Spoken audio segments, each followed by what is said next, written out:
Benigtingilan, pwede ba di ka imbitagong nabukal ka sa simbahan para sa kapistahan ni Senyor San Vicente Ferrer?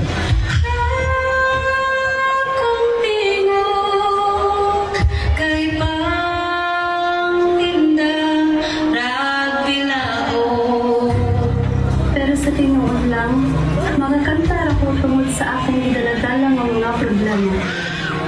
Man, mupalit ka o dili?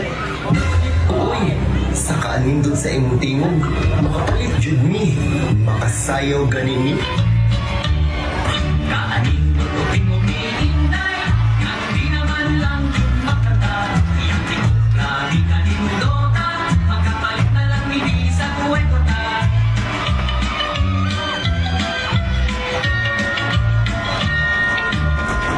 Mga kaigsuunan, nakatungog na ba mo sa balita? Kanta ang katulinggot o tiyong na babae para sa kapistahan ni Senyor San Vicente Ferrer. Dali na, tumulo na to siya.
Kalisan sa kalisod, musika mo daw